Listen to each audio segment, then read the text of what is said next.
ஒரு நல்ல மனைவிய ஒரு கணவர் காயப்படுத்தினா என்ன நடக்கும்? என்ன மாதிரி முடிவா போய் சேரும்ன்றது தான் நான் பார்த்த 2 பேரோட ஒரு கதை தான் இது. இந்த வீடியோ ஃபுல்லா ஒரு நல்ல மனைவிய காயப்படுத்துற ஒரு கணவன் தெரிஞ்சும் தெரியாம பண்றாங்க. மேக்ஸிமம் தெரிஞ்சே தான் பண்றாங்க. எங்க போறா? நம்ம கூட தானே இருப்பா. என்ன பண்ணாலும் நம்ம மனைவி நம்ம கூட தானே இருப்பான்ற ஒரு கர்வத்துல சில ஆண்கள் பண்றது. நிறைய ஆண்கள் இருக்கிறாங்க, நல்லவங்க இருக்கிறாங்க.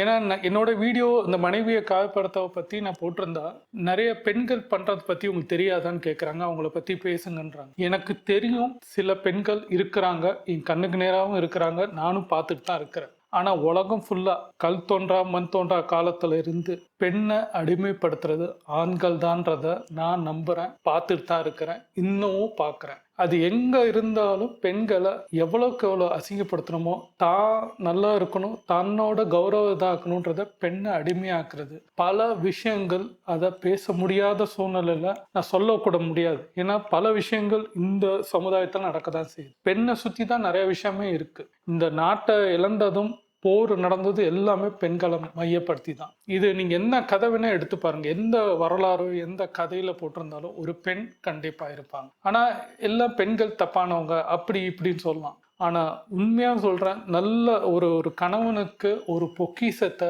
ஒரு டைமண்டை விட்டுட்டு வெளியில தேடுறது, தான் வைஃப் விட்டு வெளி பெண்கள்கிட்ட பேசினா மாத்திரம் சந்தோஷமும் தனக்கு ஆதரவா இருக்கிற மாதிரி நினைப்புல இருக்கிற பல ஆண்கள் உண்மையான மனைவியை கொச்சப்படுத்துறதும் அவங்கள காயப்படுத்திக்கிட்டே இருப்பாங்க. சாப்பாடு சரியில்லை, நீ என்னத்தை சமைக்கிற, வெளியில பாக்குறது இல்லையா, ஏன் இப்படி ட்ரெஸ் போட்டிருக்க, ஏன் தலை சீவ மாட்டிக்கிற, ஏன் இப்படி இருக்கிற, ஏன் சிரிக்க மாட்டிக்கிற, இப்படி வார்த்தைகள் நான் சொல்றது ஒரு ஒரு சதவீதம் கூட இல்லை. இதோட மோசமான வார்த்தைகள்லாம் இருக்கிறத பார்த்துருக்கலாம். பல மனைவிமார்கள் சொல்ல முடியாத வார்த்தைகள்லாம் சொல்றதெல்லாம் இருக்கு. ஆண்கள் அது எப்படி அது வருதுன்னு பார்க்குற போது தான் அப்பா பண்ணதை பார்த்தாங்களா, இல்லை இந்த சமுதாயத்தை நடக்கிறத பார்க்குறாங்களா, இல்லை படம் மூவியில் நடக்கிறத பார்க்குறாங்களா, இல்லை தனக்கு அந்த ஸ்டாடிஸ் அந்த புத்தி இருக்கான்றது தெரியல. அது அவங்கவுங்களோட தனிப்பட்டது. நானும் இதே சமுதாயத்தில் தான் இருக்கிறேன். நானும் பல கதைகள் பார்க்க தான் செய்கிறேன். பல விஷயங்கள் நம்ம கண்ணுக்கு வந்துட்டு தான் போகுது. எனக்கு ஏன் அது தோணுது அப்படின்னா, ஆதி மூலமே ஒரு பெண் மூலமா தான். எப்படி சொல்றோம்னா, ஒரு சமயபுரம் மாரியம்மன்னா என்ன சொல்றோம், ஒரு பெண்.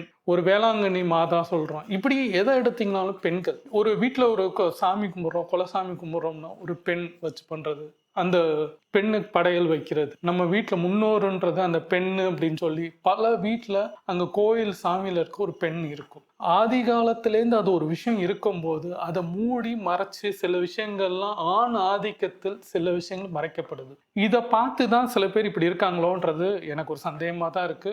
அந்த நினப்பு இருக்குன்னு நினைக்கிறேன். ஆனா ஒரு நல்ல மனைவி நீங்க காயப்படுத்தினா, நீங்க நினைக்கிறீங்க அவங்க திட்டினா நம்ம கிட்ட இருப்பாங்கன்னு. நீங்க காயப்படுத்த அவங்களோட மனநிலை எப்படி இருக்கும்னா, நைட்டு தூங்கும் போது இரவு அந்த ஒரு 10 மணிக்கு மேல 11 மணிக்கு மேல அவங்க படுக்கும் போது விடியற வரைக்கும் அவங்க தூங்குறாங்களான்னு சில பேர் தெரியாது. அவங்க மனசுக்குள்ள ஓடும், நம்ம ஏன் பிறந்தோம், நம்ம எப்படி வளர்ந்தோம், ஏன் இப்படி நம்மளை திட்டுறாங்க, நம்ம என்ன பண்ணோம். அந்த மனசு அலை பாஞ்சிக்கிட்டே இருக்கும். தன்னை ஏன் இப்படி அசிங்கப்படுத்துறாங்க அப்படின்றது கோபம் அவங்களுக்குள்ள ஓடும். அந்த கோபம் என்ன ஆகும்னா, அவங்கள பழி வாங்குறதோ அந்த கணவனை இது பண்றதோ எல்லாம் இருக்காது. திருப்பி அடுத்த நாளோ அடுத்த விஷயங்கள் நடக்கும் போதோ அவங்க காமா இருப்பாங்க. நல்ல மனைவி என்ன பண்ணுவாங்கன்னா, கோவப்பட மாட்டாங்க, தூக்கி எறிய மாட்டாங்க, சண்டை போட மாட்டாங்க. அவங்களுக்கு தெரியும் நம்ம சண்டை போட்டு இது எதுவும் பிரயோஜனம் இல்லை, மௌனமா போவோம்னு சொல்லி பல மனைவிமார்கள் மௌனமா போறாங்க. தான் குழந்தைக்காண்டி மௌனமா போறாங்க, தனி சூழ்நிலைக்காண்டி மௌனமா போறவங்க இருக்கிறாங்க. தான் பெத்தவங்க வீட்டுக்கு எந்த பிரச்சனையும் வரக்கூடாதுன்னு சூழ்நிலையிலையும் போறாங்க. இப்படி பல சிச்சுவேஷன் அந்த பெண்ணோட மனசுல இருக்கும். பெண் மனசு ஆழம்னு சொல்லுவாங்க, அதை தெரிஞ்சுக்கவே முடியாதுன்னு. அவங்க எதுக்காண்டி இந்த டிசிஷன் எடுத்தாங்கன்றது நீங்க புரியவே புரியாத ஒன்று. உலகத்துல நீங்க எதை வேணா கண்டுபிடிச்சிடலாம், எந்த விஷயத்த வேணா கண்டுபிடிச்சிடலாம். ஒரு பெண் மனசுக்குள்ள என்ன இருக்குன்னு கண்டுபிடிக்கிறது ரொம்ப ரொம்ப கஷ்டம். அவங்க எதை நினைக்கிறாங்க, எப்படி இருக்கிறாங்கன்றது உங்களால கண்டே பிடிக்க முடியாது. பார்ப்பீங்க, ஆனா நீங்க என்ன நினைச்சிருக்கீங்க, நம்ம மனைவி நம்ம கூட பேசுறாங்க, நல்லா இருக்கிறாங்க, நம்ம எவ்வளவு திட்டினாலும் நம்ம கூட டிராவல் பண்றாங்கன்னு நினைச்சிட்டு இருக்கிறீங்க. அது என்ன ஆகும்னா, இருக்கிறதுல அவங்க மனசு வந்து ஆரம்பத்துல அவங்களுக்கு வந்து கோவம் இருந்தாலும் நல்ல மனைவியா இருக்கும். ஏன் திருப்பி திருப்பி நல்ல மனைவியா சொல்றேன்னா, நீங்க நிறைய பேர் உடனே கமெண்ட்ல பண்ணலாம், இதுல பாக்கலையா இந்த மனைவி இப்படி ரோட்ல இப்படி கத்துனாங்க அப்படி பண்ணாங்க நீங்க சொல்லலாம். அதெல்லாம் சில கேசஸ். ஆனா ஒரு சில பேர் இன்ன வரைக்கும் 85 வயசுல இருக்கிற ஒரு பாட்டிமார்கள் அம்மாமார்கள்லாம் எனக்கு கமெண்ட் பண்றவங்க அத்தனை பேருக்குள்ள உள்ள வலி தான் நான் இது பேசிட்டு இருக்கேன். அவங்க எல்லாரும் என்ன பண்ண கடந்து தான் போவாங்க. இப்படி இருக்க மனுஷனை திருந்தெல்லாம் பார்க்க மாட்டாங்க. அவங்க யோசிச்சு பார்க்க மாட்டாங்க. நினைக்கிறேன் ஒரு கணவன், நீங்க ஒரு கணவன்மாரா இருக்கிற ஒரு மனுஷனுக்கு என்னவா இருந்திருக்கும், நீங்க கஷ்டப்படும் போது, நீங்க தோழ்ந்துட்டு இருக்கும் போது, வேலை இல்லாதப்போ, பிசினஸ்ல இழந்தப்போ, நீங்க கஷ்டப்பட்டப்போ, பணம் இல்லாதப்போ, அங்க ஒரே ஒரு வார்த்தை தான் வந்திருக்கும், கவலைப்படாதீங்க நான் இருக்கிறேன், நம்ம பார்த்துக்கலாம், எதையா இருந்தாலும் சந்திக்கலாம் அப்படின்னு அந்த மனைவி தான் உங்களை ஊக்கப்படுத்தி அடுத்த லெவல் கொண்டு வந்திருப்பாங்க. ஆனா அதை மறந்துட்டு நீங்க ஒரு லெவலுக்கு வரும்போது நான் முன்னேறினேன்னு சொல்லுவாங்க. சிரிச்சுட்டு அதை பார்த்துட்டு சிரிச்சுட்டு கடந்து தான் போவாங்க தவிர, அன்னைக்கு நீங்க அடிபட்டு இருந்தப்போ வலியோடு இருந்தப்போ பேசின ஒரே ஆள் உங்க மனைவின்றதை மாத்திரம் நீங்க புரிஞ்சுக்கணும். ஏன்னா இங்க சுத்தி இருக்கிறவங்க யாருமே அதை வந்து அக்செப்ட் பண்ண மாட்டாங்க. இல்லையே நான் தானே எந்திரிச்சு வந்தேன், நான் தானே இது பண்ணேன், நான் சொல்றேன், நான் இன்னைக்கு உட்கார்ந்து இந்த இது பேசுறேன்னா நான் ஒத்துக்கிறேன், என்னோட மனைவினால மாத்திரம்தான் எனக்கு அந்த ஒரு நாள், அந்த ஒரே ஒரு நாள் என்னை அழுது நான் கஷ்டப்பட்டு இருந்தப்ப அந்த ஒரு நாள் என்னை விட்டு அடுத்த நாள் என்னை கைப்பிடிச்சு சொன்ன ஒரே ஒரு மேட்ரு, பார்த்துக்கலாம் போலாம் வாங்க அப்படின்னு சொன்ன ஒரே விஷயம், நான் இருக்கேன்னு சொன்ன ஒரு விஷயம். அந்த ஒரு வார்த்தை எனக்கு வந்து பணம் காசு இதோட மித்தவங்க போனதுக்கு இழந்தது கூட வலி இல்லை. ஆனா அந்த சந்தோஷம் இன்ன வரைக்கும் எனக்கு கொடுக்கல. எனக்கு அந்த ஒரு எந்திரிச்சேன் பாருங்க. ஏன்னா இத்தனை வருஷம் நான் வாழ்ந்தேன், இத்தனை வருஷம் இருக்கிறேன், என்னோட இத்தனை வயசு 48 வயசுல என்னோட இந்த ஒரு 3 வருஷத்துக்கு 45வது வயசுல என் வைஃப் எனக்கு கொடுத்த கான்ஃபிடென்ட் இன்னைக்கு இந்த இடத்துல நான் உட்காந்து பேசுறேன். அந்த ஒரு பிலீவ். இதுக்கு முன்னாடி நான் வந்து என்னோட எண்ணங்கள் கல்யாணம் ஆகிறதுக்கு முன்னாடி பெண்ணுக்கு மரியாதை கொடுக்கணுன்றதான் என் எண்ணம். என்ன சூழ்நிலை எப்படிப்பட்ட ஒரு பெண் நான் கல்யாணம் பண்ணாலும் அவங்க போக்களையும் அவங்களோட தேர்ட் ப்ராசஸ்லையும் எண்ணத்துல இருந்து நடந்துக்கணும், மனசை புரிஞ்சுட்டு நடந்துக்கணுன்றது தான் ஒரே எண்ணம் தான் இருந்தது. எனக்கு ஏத்த மாதிரி இந்த யூனிவர்சிட்டி எனக்கு ஏத்த மாதிரி கொடுத்த மனைவினால அவங்களும் அவங்களும் என்கிட்ட கோவப்படுவாங்க, சண்டை வரும், எல்லாம் வரும். ஆனா ஒரு ஸ்டேஜ்ல 2 பேர் சிரிச்சு பேசுற மனநிலை இருக்கனாலதான் கண்டிப்பா போக முடியுது. அவங்களோட என்ன ஓட்டம் என்ன இருக்கு, அவங்க அப்பா அம்மா பிரச்சனை என்ன, அவங்க கூட பிறந்தவங்களோட பிரச்சனை என்ன, அவங்க என் வீட்டாளுக்குனால அவங்களுக்கு என்ன பிரச்சனை வருது, இப்படி எல்லாத்தையுமே கோ த்ரூ பண்ணும் போது அவங்க கூட பேசும்போது தான் புரியுது அவங்க மனசு என்ன, எதை எடுத்துக்கிறாங்க. வீடும் சொந்த வீடா எடுத்துக்கிறாங்க, பிறந்த வீடையும் எடுத்துக்கிறாங்க, புகுந்த வீடையும் சொந்த வீடா எடுத்து நடத்துக்கிற பெண்கள் நிறைய பேர் இருக்கிறாங்க. ஆனா அது உணர்கவே மாட்டாங்க. அவங்களுக்கு என்ன நினைப்பாங்கன்னா, கணவன் மாதிரிலாம் நினைப்பாங்கன்னா வீட்டை வேற மாதிரியும் அவங்க பிறந்த வீட்டை இதான் இனியுக்கு இதான் பார்ப்பாங்கன்னு நினைப்பாங்க, அவங்கள ஒரு பொக்கிஷம் மாதிரி பார்ப்பாங்கன்னு நினைப்பாங்க. அது கிடையவே கிடையாது. 2 வீட்டையும் ஹேண்டில் தான் பண்ணுவாங்க. நீங்க நடந்துகிட்ட முறையில அவங்க மாத்திட்டு தான் போவாங்க. நீங்க எப்படி இருக்கிறீங்களோ உங்க குடும்பம் அப்படிதான் இருக்குன்ற மனநிலைக்கு வரதான் செய்யும். ஏன்னா நீங்க எப்படி கொண்டு போறீங்களோ அதை தான் அடுத்தது அவங்களுக்கு புரியும். இப்படி நல்ல மனிதர் நீங்க திருப்பி திருப்பி பண்ணும்போது என்ன ஒன்று, அந்த விஷயத்த நான் என்ன சொல்ல வரேன்னா, ஒரு மனைவி நீங்க காயப்படுத்தும் போது அந்த மனநிலையில அவங்க கோவப்படும் திட்டி திட்டி அவங்க போகும்போது என்ன ஆகணும், ஒரு ஸ்டேஜ்ல தனக்கு என்ன வேணும், ஒரு நல்ல மனைவியா இருக்கும், தனக்கு என்ன வேணும், தனக்கு என்ன பிடிக்கும், தனக்கு பிடிச்ச விஷயங்கள்லாம் பண்ண ஆரம்பிப்பாங்க, தனக்கு தெரிஞ்ச விஷயத்தெல்லாம் கத்துக்க ஆரம்பிப்பாங்க. இப்படி காலங்கள் ஓட ஓட ஓட என்ன ஆகும்னா ஒரு ஸ்டேஜ்ல உங்களை விட்டு கண்டிப்பாக போயிடுவாங்க. நீங்க உடனே சொல்லலாம், உலகத்துல இங்க நிறைய டைவர்ஸ் நடக்குது, ஆகதான் செய்யும். அவங்க வாழ்க்கையை அவங்க தேர்ந்து எடுத்துட்டாங்கன்னா அவங்களோடது வந்து அவங்க உங்களை பழியெல்லாம் வாங்க மாட்டாங்க. உங்களுக்கு எந்த விஷயத்துலையும் அவங்களுக்கு ஏதோ பிரச்சனை கொடுக்கும், டைவர்ஸ் கேட்டால் கொடுத்துட்டு போயிட்டே இருப்பாங்க. நீங்க திரும்பி என்ன நினைச்சிட்டு இருப்பீங்கன்னா, என்ன இருந்தாலும் என்னை மன்னிச்சு என் மனைவி ஏத்துக்குவாங்க, கிடையவே கிடையாது. நீங்க என்னைக்கு அவங்க கிட்ட போறீங்களோ அன்னைக்கு உங்களை விட்டு கடந்து அவங்க போயிருப்பாங்க.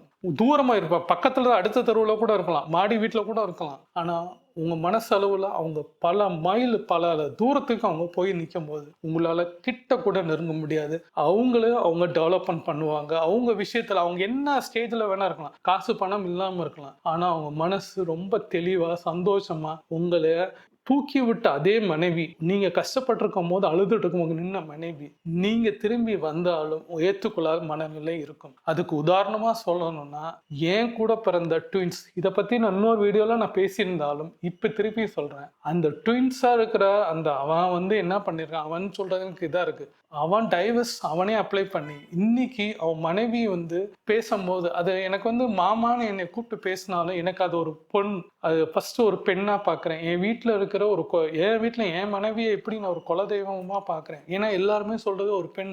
நான் நம்புறேன் என் வீட்டுக்கு வந்து ஒரு குலசாமி. அந்த குலசாமியோட இன்னொரு ரூபத்தில் வந்து இருக்கிறது என் கூட பிறந்தவனோட இன்னொரு பெண்ணும் என் வீட்டுக்கு வந்த பொண்ணு. அதை டைவர்ஸ் பண்ணணும். ஒரு நாள் கூட வாழாம அந்த பொண்ணு கூட ஒரு குழந்தையும் கிடையாது, எதுவும் கிடையாது. 2 பேரும் சேர்ந்தே வாழல.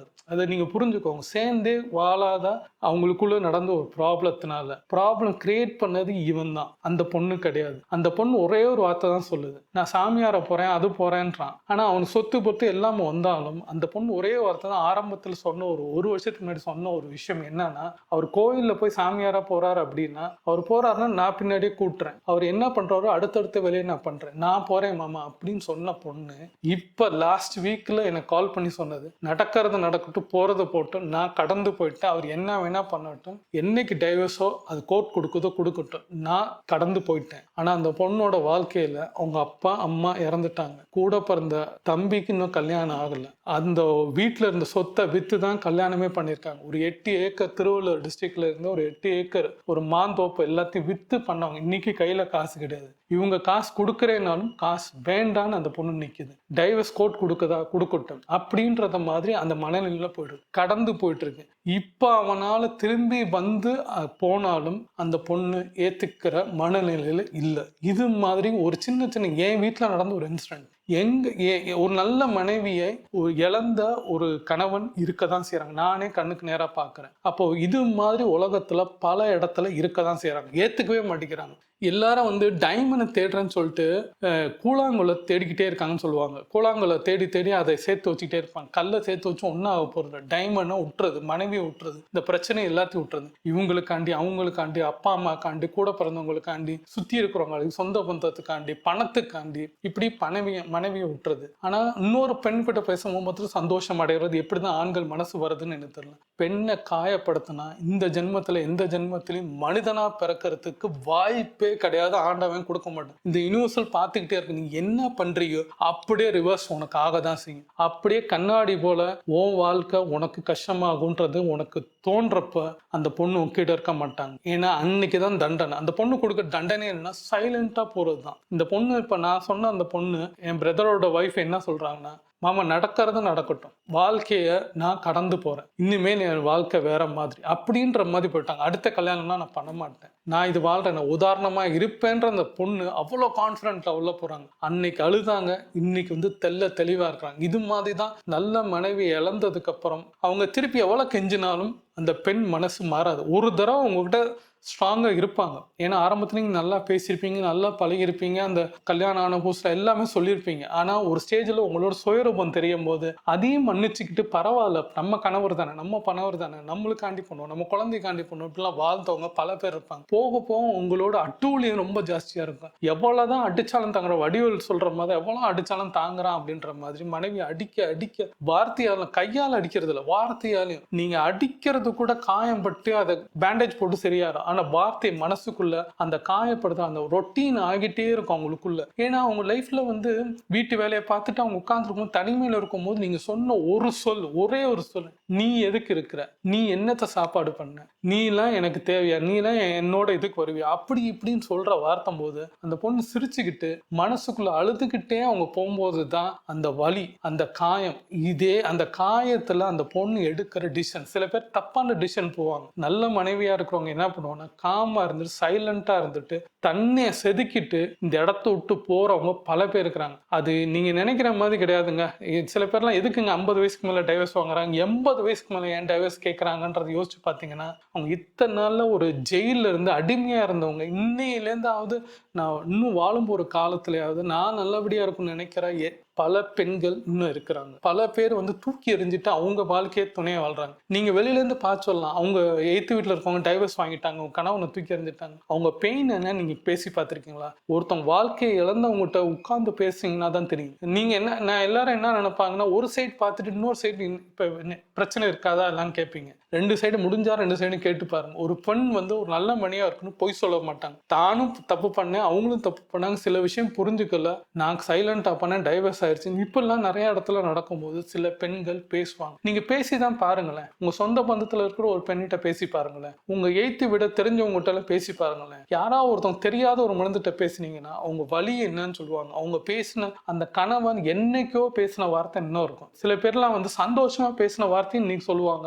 அவங்களுக்கு வழிபட்ட அந்த வார்த்தையும் சொல்லுவாங்க. அது ஸ்ட்ராங்கா ஆணி அடிச்ச மாதிரி என்ன பண்ணாலும் அந்த கணவன் திருந்தி வந்தாலும் வாய்ப்பே இருக்காது. ஏன்னா கடந்து போயிடுவாங்க. அந்த மனசு வந்து அப்படியே ஆழமா போய் ஒரு கடல்ல போய் எங்கேயோ திசையில போய் நிற்கும் போது நீங்க நினைச்சு கிட்ட போனா நீங்க தான் மூழ்கி போவீங்க. கிட்ட நெருங்கவே முடியாது. பெண் கிட்ட நெருங்கிறதுக்கு வாய்ப்பே இல்லாத தூரத்துக்கு அவங்க போயிடுவாங்க. கணவனுக்கு தேவை, நீங்க சுத்தி இருக்கிற அம்மா அப்பா தேவை, எல்லாரும் இந்த கூட பிறந்தவங்க எல்லாருமே தேவை. ஆனா மற்றவங்களுக்கு எதிராக ஒரு மனைவியை விட்டு கொடுக்கறதும், மற்றவங்களுக்கு எதிராக அவங்கள கேவலமா பேசுறதும், மற்றவங்களுக்கு எதிராக அவங்க சப்போர்ட்டே பண்ணாம அசிங்கப்படுத்துறதும் பல கணவன்மார்கள் இன்னும் இருக்க தான் செய்கிறாங்க. சில பேர் வந்து தெய்வமா சில பேர் இருக்க தான் செய்கிறாங்க. தான் மனைவி பெரியவங்க இதுன்னு நினைச்சிட்டு இருக்கிறவங்க இருக்கிறாங்க. ஆனா அது சில ஆண்கள் தான் இருக்கிறாங்க. ஆனா சில பேர், சில மோசமான ஆண்கள் என்ன பண்றாங்கன்னா, வாழ்க்கையிலேருந்து அவங்களுக்கு குடிமையத்துக்கு வாழ்க்கையை இழந்து குடிக்கு அடிமையாகி கெட்ட பழத்துக்கு அடிமையாகி பணத்தை இழந்து எந்த திசையில போகணும்னு தெரியாம தான் பிள்ளைங்களையும் லைஃபையும் வீணாக்கி தானும் ஆக்கி இதே சுச்சுவேஷனை தான் பையன் பார்க்கும்போது இதே தான் அவனுக்கு கல்யாணம் ஆகும்போது இதே தான் ஹேண்டில் பண்ணுவான். நீ என்ன விதைக்கிறியோ அதுதான் உனக்கு பின்னாடி மரமா வரும்னு சொல்லுவாங்க, ஒரு விருட்சமா வரும்னு சொல்லுவாங்க. நீ நல்லதை விதைச்சேன்னா அங்க நல்லது வரும். நீ இந்த மாதிரி ஒரு பெண்ணை கொடுமைப்படுத்துற, அவங்க அம்மாவை கொடுமைப்படுத்துறன்னா அதான் ஒரு ஆண் பார்த்துக்கிட்டே இருப்பான். அதுதான் பின்னாடி அவன் குடும்பத்திலையும் விளைவா வந்து நீ வாழையடி வாழையா வந்துட்டு தான் இருக்குது. அட்லீஸ்ட் ஒரு ஜென்ரேஷனாவது மாற்றணும்னு தான் என்னோட ஆசை. ஒரு அட்லீஸ்ட் இனி வரப்போற இந்த 26 வருது, அடுத்து வர ஒரு 10 வருஷத்துலயாவது அடுத்தடுத்து கல்யாணம் ஆக போறது. என் பையன் மாதிரி இருக்கிற ஒரு இப்போ 11 வயசு ஆகுது, இன்னொரு 10-12 வயசுக்கு அப்புறம் 12 வருஷம் கழிச்சு அவனுக்கு கல்யாணம் ஆகும்போது 24-25 ஆகும்போது அவன் இந்த ஜென்ரேஷனை பார்க்கும்போது அப்பா எப்படி நடத்துனாங்க, அம்மா எப்படி நடத்துனாங்கன்னு பார்க்கும்போது என் வீட்டிலேருந்து ஒருத்தன் இது மாதிரி பல பேர் மாறணும்னு ஆசைப்படுறேன். பல வீட்டில் பல ஒரு ஆண் குழந்தை வந்து இதை பார்த்து மாறணும், இதை சேஞ்ச் பண்ணணும். பல ஆண்கள் வந்து அட்லீஸ்ட் இப்பயாவது நம்ம என்ன பண்ணிட்டு இருக்கோம், என்ன மாதிரி பேசிட்டு இருக்கிறோம். நீங்க என்ன நினைச்சீங்க, பிறந்த குழந்தை 6 மாச குழந்தை ஒன்றும் கேட்காது, காதுல ஒழுகாது, அதுக்கு என்ன அர்த்தம் புரிய போகுதுன்னு நினைக்கிறீங்க? அது ரெக்கார்ட் மாதிரி வாங்கிக்கிட்டே இருக்குன்னு சொல்லுவாங்க. நீங்க 3 வயசு 4 வயசு அதுக்கு அர்த்தம் புரியாது. ஆனா பின்னாடி நினைவு வரும்போது அந்த வார்த்தைகள்லாம் ஆட்டோமேட்டிக்கா ரெக்கார்டு ஓட தான் செய்யும். ஓடும் போது இந்த அர்த்தத்தை புரிஞ்சுக்கும். இந்த அர்த்தத்தை புரியும் போது அதுவும் உபயோகப்படுத்தும். நீங்க என்ன நினைக்கிறீங்க, ஒரு 5 வயசு 6 வயசு குழந்தை அம்மா திட்டுப்பா அப்படி பண்ணுப்பான்னு சொல்லிட்டு அதெல்லாம் வீடியோ எடுத்து போடுறீங்க. ஆனா அந்த குழந்தை அந்த வார்த்தையை சொல்லும் போது ஆழமா பதியும், ஆணி அடிச்ச மாதிரி இருக்கும். அதே அம்மா அப்பா காயப்படுத்திருக்கிறார், இப்ப பையன் காயப்படுத்துவான், பின்னாடி அவன் வைஃப் அவன் காயப்படுத்துவான். இப்படி ரிப்பீட்டேஷன் ஆகுதா? முதல் ஜென்ரேஷன் அவங்க அப்பா, அடுத்து பையன் ஜென்ரேஷன் அவங்க அம்மா அவன் பண்றான், இவன் அடுத்து வந்து வைஃப். அப்போ அவன் பாருங்க 2 பொண்களை இது பண்றான். அப்ப என்ன ஆகுனா பாக்குற பெண்கள்லாம் இப்படி பண்றது, வெளியிருக்கிற எல்லாத்தையும் அசிங்கப்படுத்துறது, கேலி பண்றது, கிண்டல் பண்றது எங்க ஆரம்பிக்குதுன்னா வீட்டுல இருந்து ஆரம்பிக்குது. நல்ல ஒழுக்கத்தை சொல்லணும், நல்ல விஷயத்த சொல்லணும். ஸ்கூல்ல கொடுப்பாங்க, காலேஜ்ல ஒழுக்கத்துல கொடுத்தாலும் வீட்டுல நம்ம ஆரம்பிக்கணும். இது தப்பு இது ரைட்டுன்னு ஒரு குழந்தைக்கு சொன்ன ஆரம்பிச்சாதான் அடுத்த ஜென்ரேஷன்ல கொஞ்சம் மாற செய்வாங்க. அதை விட்டுட்டு இப்படியே பண்ணா ஒரு நல்ல மனைவியை ஒரு கணவன்மார்கள் ஏற்றுக்கொள்ளாத மனநிலை தான் ஒரு குழந்தைகிட்டேருந்து உருவாகுதுன்றது என்னோட ஆழமான எண்ணம். பெட்டர் நீங்க என்ன சூழ்நிலையில் இருக்கிறீங்க, ஒரு மனைவியை எப்படி ஹேண்டில் பண்றீங்கன்றது யோசிச்சு பாருங்க. ஒரு அவங்களோட மனநிலை யோசிச்சு பாருங்க. அவங்க என்ன நினைச்சிருக்காங்க. சில பேர்லாம் என்ன நினைச்சிருக்கீங்கன்னா, நீ டிகிரி தானே முடிச்சிருக்கோம் உனக்கு தெரியாது நினைக்கிறீங்க. உங்களுக்கு மேல அவங்களுக்கு மேக்ஸ் தெரியலாம், உங்களுக்கு மேல இங்கிலீஷ் நல்லா தெரியலாம், அவங்க நல்ல ஸ்பீச் நல்லா வரலாம், இப்படி நிறைய டேலண்ட் அவங்ககிட்ட இருக்கும். அதை நீங்க ஐடென்டிஃபை பண்ணிருக்கவே மாட்டீங்க. என்ன பண்ணியிருந்தாலும்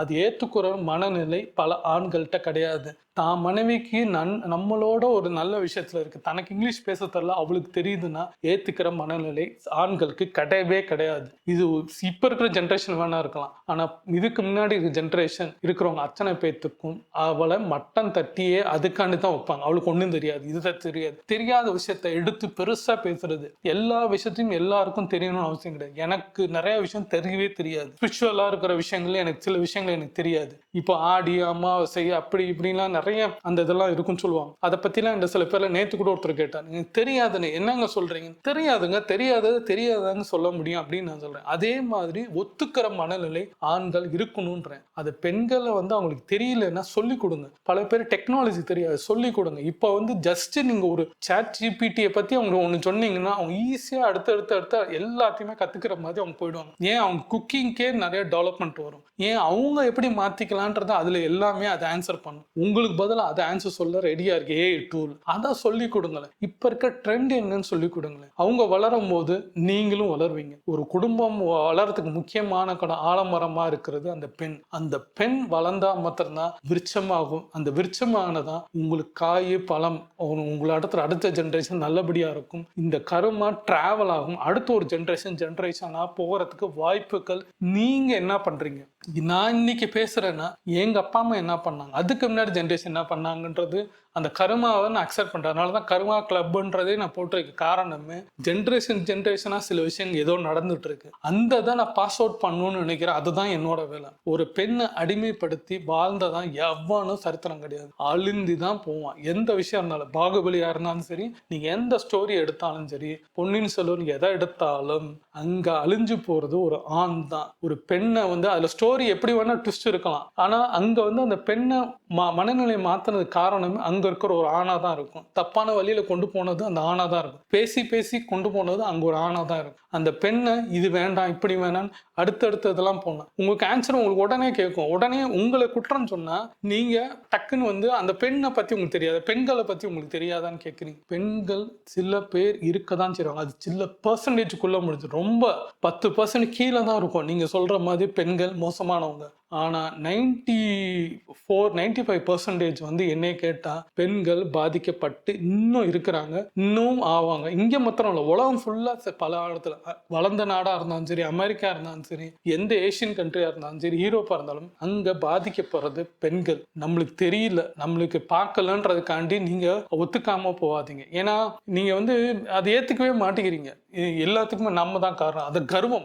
ஆணுன்ற ஒரு கர்வத்திலே எல்லாரும் வாழ்ந்தீங்கன்னா வாழ்ந்ததா சரித்ததே கிடையாது. நீங்க நினைச்சுக்கிட்டே இருக்கலாம். நீங்க எப்ப விட்டு கொடுக்கறதுனால என்ன ஆக போகுது? நம்ம மனைவியை விட்டு கொடுக்கறதுனால, நம்ம மனைவி நம்மளை கிண்டல் பண்றதுனால என்ன ஆக போகுது? நம்ம மனைவி நம்ம செஞ்சு கொடுக்கறதுனால நீங்க என்ன குறைஞ்சு போறீங்க அப்படின்னு யோசிங்களேன். உங்க வீட்டுக்கு செய்றீங்க, அது ஒரு குடும்பத்துல வந்து உண்மையா ஆதரவா உங்களை நம்பி ஒரு 20-25 வருஷம் வாழ்ந்த ஒரு குடும்பத்துட்டு உங்ககிட்ட யாருன்னே தெரியாது உங்க கூட வந்து ஒரு குழந்தைய பத்து உங்களுக்கு டெய்லி பிடிச்சது செஞ்சு உங்களுக்கு என்ன பிடிக்கும், உங்களுக்கு எது பிடிக்காது, நீங்க கஷ்டப்படும் போது உங்களை கண்ணை தொடச்சு விட்டு அழுகும் போது உங்களுக்கு தேவையான எல்லாத்தையும் கொடுக்குது, அவங்க நகையை கொடுத்து எல்லா விஷயத்தையும் சப்போர்ட் பண்ணது ஒரு பெண். உங்ககிட்ட ஆதரவா நீங்க யாருமே இல்லைன்னா நான் உங்க கூட இருக்கணும்னு சொல்றது ஒரு பெண். அதை ஏத்துக்கிற மனநிலை நம்ம கிட்ட இருக்கணும். அதை ஏத்துக்கிட்டீங்கன்னா மாத்திரம்தான் எல்லா சூழ்நிலையும் அவங்க கூட டிராவல் ஆவாங்க. இல்லைன்னா அவங்க உங்களை விட்டு போயிடுவாங்க, மறந்துடுவாங்க. நீங்க போய் தொடரணும்னு நினைச்சு கிட்ட பேசணும்னு நினைச்சாலும் பக்கத்துலதான் இருப்பாங்க. முடியவே முடியாது. அவங்க மனசு தூரமா போயிடும். நீங்க தான் காயப்பட்டு கடைசியில் நிற்பீங்க. ஒரு பெண்ணை காயப்படுத்தினா, ஒரு நல்ல மனைவியை காயப்படுத்தினா பாதிக்கப்பட போறது நீங்க மாத்திரம்தான். ஒரு ஆணாகிய கணவன் தான் பாதிக்கப்பட போறான். அந்த பாதிப்புனால ஒரு குடும்பமே அழியும். நான் இதை பார்க்கறதுல 2 விஷயம் நான் இப்ப ரியல் லைஃப்ல பார்த்துருக்கேன். நான் பேசுற காரணமே 2 பேரோடது. ஒரு ஆண் கஷ்டப்படுறாங்க, ஒரு பெண்ணும் கஷ்டப்படுறாங்க. 2 வீட்டையும் நான் பார்க்கும்போது அங்க ஒரு பெண்ணும் சரியில்லை, இங்கிட்ட ஆணும் சரியில்லை. என் வீட்டுல நான் பார்க்குற ஒரு ஆண் சரியில்லை, இன்னொரு வீட்டுல நான் பார்க்கும்போது ஒரு பெண்ணு சரியில்லை. அப்போ 2மே வந்து இருக்கதான் சரி சுச்சுவேஷன். ஆனா இந்த சுச்சுவேஷன்ல வந்து என்ன சொன்னாலும் தனக்கு பிடிச்சதுதான் செய்வேன், நான் இப்படிதான் காயப்படுறேன், நீ யாரா அப்படின்ற மாதிரி உங்களுக்குலாம் தோணலாம். என்னை எவ்வளோக்கு கேவலமான வார்த்தைகளாக நீங்கள் போட்டாலும் யூடியூபே தூக்கிடும். கமெண்ட்ல சில பேர்லாம் போடுறீங்க. ஆனால் அதெல்லாம் நான் வந்து பொருட்படுத்துறதுக்கு நான் என் வியூ நான் சொல்ல தான் செய்வேன். பெண் நான் எல்லாருக்கும் தேவை. அந்த நல்ல மனைவியை கை கொடுத்தாதான் ஒரு வீடு நிற்கும், நாடும் இருக்கும். ஒரு தெருவில் நீங்கள் வந்து ஒரு முக்கியமான நல்ல பெண்கள் இருக்கும்போது அந்த தெருவும் வளரும். அந்த தெரு வளர்ந்துச்சுன்னா அந்த ஊர் வளரும். அந்த ஊர் வளர்ந்துச்சுன்னா அந்த ஸ்டேட்டு வளரும். அந்த ஸ்டேட் வளர்ந்துச்சுன்னா அடுத்தடுத்த ஸ்டேட் வளரும். அந்த கண்ட்ரி வளரும். அந்த கண்ட்ரி வளர்ந்துச்சுன்னா இன்னொரு கண்ட்ரி. இப்படி தான் போகும். உலகம் இப்படி தான் இருக்கும். இதை புரிஞ்சுக்கிட்டாங்கன்னா, இந்த தாற்பத்தை புரிஞ்சுக்கிட்டீங்கன்னா, இந்த ஒரு விஷயத்த ஒரு ஆணி வேறு இங்கேருந்து அந்த ஆணி வேறே வருது. அங்க ஒரு விஷயத்த கரெக்டாக புரிஞ்சுட்டோம்னா, செல்ஃப் டிசிப்ளின் வர ஆரம்பிச்சிச்சுன்னா, மதிக்க தெரிஞ்சிட்டா, ஒரு பெண்ணை நீங்க மதிக்க தெரிஞ்சிட்டீங்க, எடுத்துக்கிட்டீங்கனாலே, நீங்க எப்படி ஒரு கம்பெனில வேலை பார்க்கும்போது அங்க ஒரு பெண்ணா இருந்தா நீங்க ஒரு மதிப்பு கொடுக்குற மாதிரி, உங்க வீட்ல ஒரு பெண் இருக்கிறாங்க, அவங்கள மாதிரி ஒரு மதிப்பு. அவங்க பெரிய பொசிஷன் இல்ல, ஆனா உங்க உங்க மனைவியை விட்டு கொடுக்காதீங்க. யாருக்கிட்டையும் விட்டு கொடுக்காதீங்க. உங்க கூட பிறந்தவங்ககிட்டயும் கொடுக்காதீங்க. உங்க உங்க பெத்தவங்ககிட்டயும் விட்டு கொடுக்காதீங்க. எங்கேயும் நண்பர்கள் யாருக்கிட்டையும் விட்டு கொடுக்காதீங்க. உங்களை நம்பி வந்த ஜீவனை விட்டே கொடுக்காதீங்க. அவங்க மனசு உடஞ்சிச்சுன்னா நீங்க காணாம போயிருவீங்க, உடஞ்சே போயிருவீங்க. யோசிச்சு பாருங்க, நீங்க என்னவா இருக்கிறீங்க, என்ன சூழ்நிலை இருக்கிறீங்க. மனைவியை விட்டே கொடுத்தவன் அழிஞ்சு போயிடுவான்றது தான் உண்மை. நீங்க எந்த விஷயத்த நீங்க எவ்வளவு பணம் வேணா வச்சுக்கோங்க, எவ்வளவு கோடி வேணா வச்சுக்கோங்க, எத்தனை வீடு வேணா வச்சுக்கோங்க, ஒரு நல்ல மனைவி இல்லைன்னா நீங்க கடைசி காலத்தில் தண்ணி எடுத்து கொடுக்க ஒரு டம்ளர் தண்ணி கூட எடுத்து கொடுக்க ஆளே இருக்க மாட்டாங்க. சுத்தி யாருமே வர மாட்டாங்க. மனைவியே நீ மதிக்கல, உன்னையனா உனக்கு ஏன் கொடுக்கணும், நீ என்ன காசு கொடுத்தாலும் தேவையில்லைன்னு பல ஜென்மங்கள் போயிடுவாங்க, பல ஆளுகள் போயிடுவாங்க. நீங்க காணாம போயிடுவீங்க, இருக்கவே மாட்டீங்க. நீங்க கஷ்டப்படும் போது பாத்தீங்கன்னா உங்களை தூக்கி விடும் போது உங்கள்கிட்ட ஒரு நல்ல மனசு இருந்திருக்கும், நீங்க நல்லா எந்திரிச்சு வந்திருப்பீங்க. உங்க மனைவி விட்டு போனதுக்கு அப்புறம் பாத்தீங்கன்னா உங்ககிட்ட இருந்த நல்ல மனசும் போயிடும், உங்ககிட்ட இருந்த எல்லா செல்வமும் போயிடும், நீங்க காணாம போயிடுவீங்க. இதான் உண்மை. பாருங்களேன், இது எல்லாரோட வாழ்க்கையிலையும் யோசிச்சு பார்த்தீங்கன்னா இந்த பிரச்சனைன்னு அனுபவிச்சு வந்த ஒரு ஆண் பார்த்தாங்கனாலே புரியும். நீங்க நல்லா இருக்கும்போது, நீங்க கஷ்டப்படும் போது உங்க ஒய்ஃப் உங்ககிட்ட கொடுத்த இது ஊக்கம், நீங்க அப்ப இருந்த நல்ல மனசு, இப்ப உங்ககிட்ட அந்த மனசும் இருக்காது, நீங்களும் காணாம போயிருப்பீங்க, எதுவுமே இல்லாம போயிருப்பீங்க. யோசிச்சு பாருங்க. நல்ல மனைவிய உற்றாதீங்க. ஒரு தங்கத்தை, ஒரு டைமண்டை நீங்க எடுக்கிறதுக்கு பதிலாக கூழாங்கல் எடுத்து கையில வச்சுக்கிட்டே இருக்கிறீங்க. கூழாங்கல் ஒண்ணுமே செய்யாது. டைமண்ட் மதிப்பு எப்பயுமே ஏறிக்கிட்டே தான் இருக்கும். அதே மாதிரி ஒரு நல்ல மனைவியோட மனசு டைமண்டுக்கு ஈக்குவலான்னு சொல்லலாம், அதுக்கு மேல அப்படின்றது தான் என்னோடது. டைமண்ட்றது ஒரு பொருள், பணத்தை எண்ணிடலாம். ஒரு பெண் மனசை, அந்த ஆழத்தையும் அந்த மனசையும், நல்ல மனசை நீங்க எண்ணவே முடியாது. அவங்களுக்கு இம்பார்ட்டன்ஸ் கொடுத்தீங்கன்னா உங்களை மாதிரி ஒரு கிஃப்டட் பர்சன் உங்க லைஃப்ல நீங்க இனிமேல் கிடைக்கவே கிடைக்காது, இந்த ஜென்மத்துல கிடைக்காதுன்றது புரிஞ்சுக்கிட்டீங்கன்னா உங்க ஒய்ஃபை நீங்க விட்டே கொடுக்க மாட்டீங்க. நான் விட்டு கொடுக்கல, நீங்க என்னவா இருக்கிறீங்க நீங்க யோசிச்சாதான் உங்களுக்கு பதில் கிடைக்கும். உங்களுக்கு புரியலன்னா இந்த வீடியோ முதல்ல பாருங்க. உங்க சூழ்நிலை என்ன, உங்க மைண்ட் என்ன, நீங்க யாருன்றது தெரியும்.